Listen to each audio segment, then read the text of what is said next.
हमारे बबलू भैया आप सभी से अपने दिल की कुछ बातें कहना चाहते हैं। भैया एक नींबू पानी। ये ले।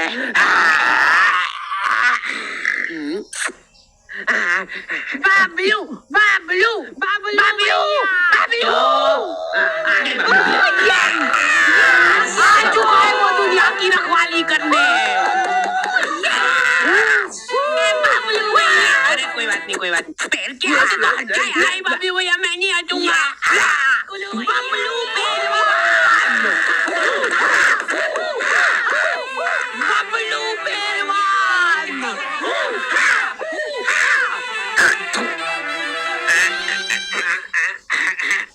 हाथ नहीं पकड़ रहा है। तो हमारा चुनाव चिन्ह है। अरे जल्दी खोलो यार।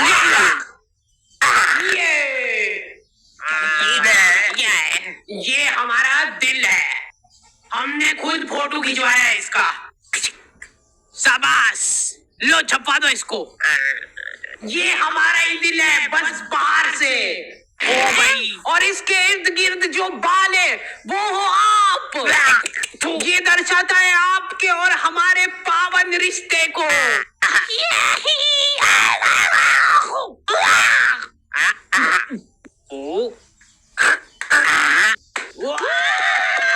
बाबलू पहलवान ये बाबलू भैया ही जीतेंगे।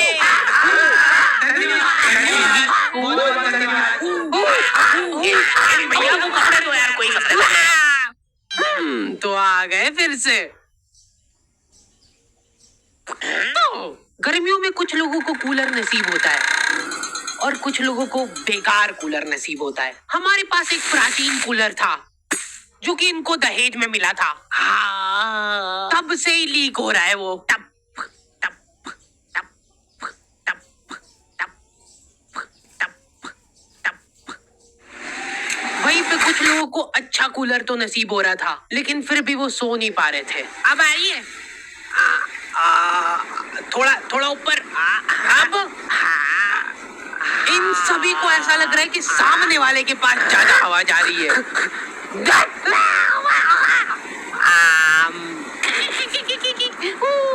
कूलर पे ऑटो स्विंग चालू करके ये लोग उसके साथ साथ घूम रहे हैं। रात भर ऐसे ही भगते फिर रहे ये लोग तकिए ले लेके। हमारे साथ ये प्रॉब्लम नहीं थी क्योंकि हमारे पास ये ऑप्शन ही नहीं था।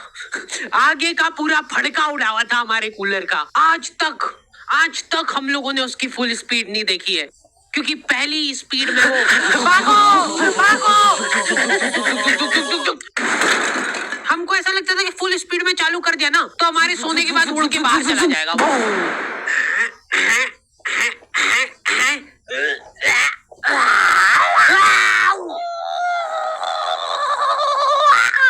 इतने तपाड़े में बेचारे फेरी वालों को पसीने में लथपथ घूमते देख मेरी मम्मी इमोशनल हो जाती है और सोचती है कि इनका तो फायदा करना पड़ेगा।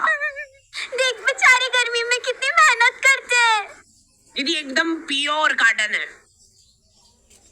इसका असली लुक तभी आएगा जब आप इसको बिछाओगे। लो पकड़ो उधर से। ये देखो ये प्रिंट। दीदी ये हकीकत बता रहा हूँ मैं आपको। कल मैं चुपचाप जा रहा हूँ रास्ते से, आप दौड़ के आओगे मेरे पैर पकड़ लोगे कि 4 और 2 भैया, पर तब मैं नहीं दे पाऊंगा क्योंकि तब तक खत्म हो चुके होंगे। माल ही इतना बढ़िया है। अरे दीदी ये बात लिख के ले लो मेरे से कि लो लिख दिया। आप मेरे सामने गिड़गिड़ाओगे कि भैया प्लीज दे दो प्लीज दे दो, लेकिन फिर भी मैं नहीं दे पाऊंगा क्योंकि आप आज ही खरीद लोगे सारे चद्दर, है ना। अंधा पोटेंशियल है इन लोगों में। ये तुम्हारे सामने जिंदा आदमी बेच खाएगा। दीदी ये देखो ये कुछ नहीं होता है इसको। ये और तो और पूरा फोल्डेबल है। ये चाहिए ना आपको? चाहिए ना? चाहिए लो ला दे दो। चलो, लेकिन मेरी मम्मी उसको रुला रुला देती है। एक एक चद्दर खुलवा ली उससे। दीदी यार 250 में तो मेरे को पड़ता है। इतने तपाड़े में घूम घूम के 50 रुपए एक पीस पे बनते दीदी मेरे। वाह रेंदो भैया वाह, जाओ और तेज धूप पड़ जाए तो बढ़िया रहे। वो बापड़ा तुम्हारी कॉलोनी की 4 राउंड लगा के वापस से आएगा तुम्हारे घर के सामने। और तुम्हारी मम्मी को पता है ये चीज, वो गेट पे ही खड़ी है। क्या हुआ भैया फिर? लो ले लो यार दीदी। उस बेचारे ने घाटे में जाके बेचा है माल। उसके बाद भी मम्मी बेटा देखो मालूम नहीं है ये सब चोरी का माल रहता है, के पास। तो फिर उससे खरीदा क्यों? एक बार को मान लो कि वो चोरी करके भी लाया है, तो उसमें भी तो मेहनत लगी उस बेचारे की। हाँ, ये मम्मियों के पास कुछ अद्भुत ताकतें होती है, उनमें से एक है ये। 1 घंटे बाद खराब हो जाएगी। मम्मियाँ सामान सूंघ के उनकी एक्सपायरी बता देती है। मेरे को आज भी याद है वो दिन जब बस आखिरी 10 मिनट बचे हैं। अब तो 2 ही मिनट बचे हैं। हेलो। दूसरी तरफ बबलू पहलवान का दबदबा बढ़ता ही जा रहा था। उस दिन बबलू पहलवान का जन्मदिन था और पूरे शहर को ये बात मालूम थी, क्योंकि हर गली नुक्कड़ पे इन लोगों ने पोस्टर लगवा दिए थे। बबलू भैया पहलवान हैं, इसलिए जन्मदिन की शुभकामनाएं। भाई साहब, इनमें से बबलू भैया कौन से? ये तो नहीं रहेगा तुमको। और बबलू पहलवान ने जिंदगी में पहली बार कुछ ढंग का काम करने का सोचा। अरे बबलू भैया, ये तो पिघल गई, आपके लिए नहीं लाता। कोई बात नहीं, मेरे को मेरी जनता की सेवा करनी है। इस शहर में न जाने कितने गरीब लोग भूखमरी से मरते हैं। अरे जल्दी चलो, उनको मेरी जरूरत है। बबलू भैया, ये आपके खाने का भी टाइम हो गया, तो पहले खा लीजिए फिर चल जाना। ठीक है, इतनी देर में कोई नहीं मर रहा, चल आजा, खा के चलते हैं। देखिए, इनके जैसा काला डुस्सी हो जाएगा, दिन भर धूप में रबड़ता रहेगा। तो तुमने कुछ रईस लोग देखे होंगे जो कि हम्बल बनने की नाकाम कोशिश करते हैं। अरे भैया, आप मानोगे नहीं, ये एसी वगैरह में को जमता थोड़ी ना। एसी जो रहता है ना, ये शरीर खराब कर देता है, क्योंकि ये सिर्फ नाक के अंदर ठंडक करता है एसी, लेकिन जो अपना पंखा रहता है वो पूरे शरीर को ठंडक देता है। इसलिए हम तो एसी और पंखा दोनों चलाते हैं, ताकि नाक के अंदर की ठंडक भी हो जाए और बाहर शारीरिक ठंडक भी हो जाए। यही हम्बल अप्रोच हर किसी को रखना चाहिए अपनी जिंदगी में, अगर उसको सड़क पे आना है तो। यार, मैंने सोचा नहीं था इतना ज्यादा आ जाएगा बिल, लेकिन ये लोग अभी भी हम्बल है। ये लोग अपने आपस में ही दिलासा दे रहे एक दूसरे को, फालतू की बातें करके। अपन बताए, धूप सेक रहे एक तरीके से। अब देखो, अपन ने चड्डी तो पहन रखी है, ठीक है, तो अब क्या होगा कि अपने शरीर का हर एक अंग एक जैसे कलर का हो जाएगा। मेरी आंखें भर आती है बेचारे गरीब लोगों को देख के, बेचारों के पास कपड़े तक नहीं है। बबलू पहलवान बहुत सोच विचार करके कंबल बांटने का फैसला करते हैं। भर चक गर्मी में बेचारे जिन लोगों के पास थोड़े बहुत कपड़े थे, वो भी उन्होंने छीन लिया और जबरदस्ती उनको कंबल बांटी। अब वो बेचारे गर्मी में कंबल ओढ़ के खड़े हैं। मेरे को पता है, बहुत खुशी मिलती है जनता की सेवा करके। निस्वार्थ सेवा करता हूँ मैं, मेरे को कुछ उनसे चाहिए नहीं बदले में मेरी माँ का मंगलसूत्र है, ये रख लो। भाइयों, ये देखो, बेटी पे टीडीएम है, और उससे भी ज्यादा प्राउड की बात यह है कि माँ का मंगलसूत्र गिरवी रख के लिए मैंने। ये लोग शर्ट पहन के एहसान कर रहे हैं, ऊपर के 5 बटन खुले हुए, नीचे का बस 1 बटन अटका रखा है। जरा सी हवा चली तो वो भी खुल जाएगा। और इन लोगों में एक अद्भुत टैलेंट होता है।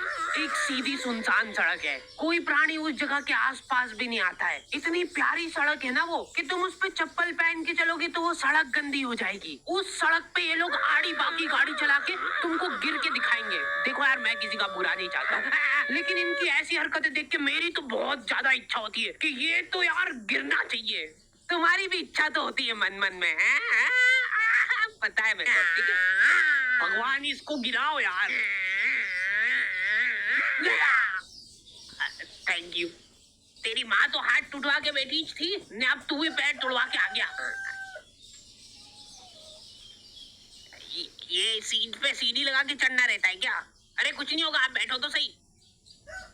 देखो, मैंने बोला था ना, कुछ नहीं।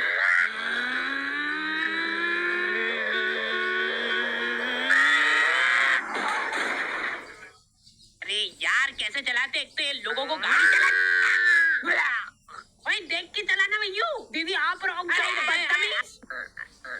जा रहा हूँ मैं मेरे दोस्तों के साथ घूमने।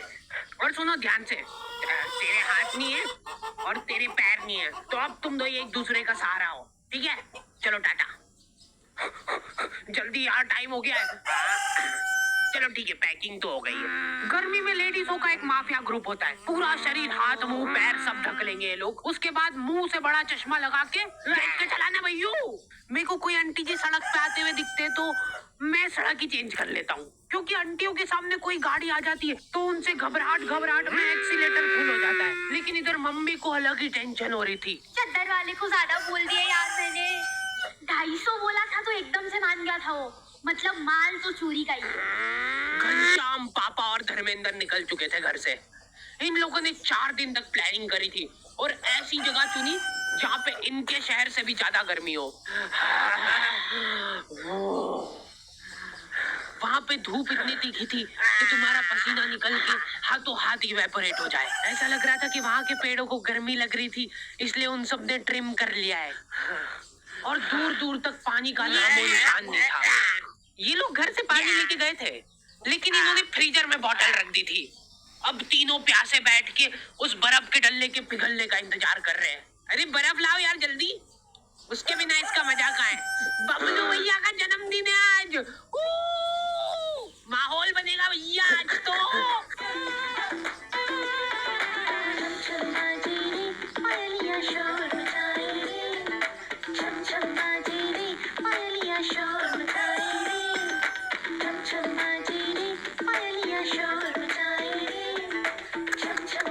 पूरे 250 रुपए चुरा के ले गया है वो मेरे।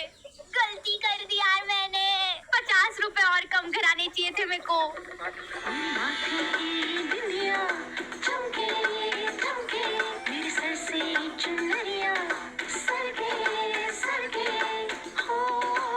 अरे नाचो नाचो यार, हाथ उठाओ।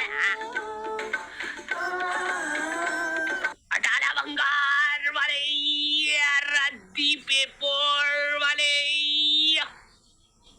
मम्मी ने उस आदमी का इतना घाटा कर दिया था कि उस बेचारे को प्रोफेशन चेंज करना पड़ गया। अरे ये तो वही है ये चोर। वही है जिसने चोरी का माल बेचा था मेरे को। ओए रुक जा वहीं पे। अरे मैंने कुछ नहीं करा, मेरे को मत मारो इससे यार। नहीं मानेगा ये। देखो ये चश्मा कैसा लग रहा है? एकदम वेल्डिंग वाला लग रहा है। क्या हुआ इसको? भाई वो सही में वेल्डिंग इच करता है। जल्दी घर चलो, नहीं तो काले हो जाएंगे। हाँ गुड बॉय। भाई अपनी बॉटल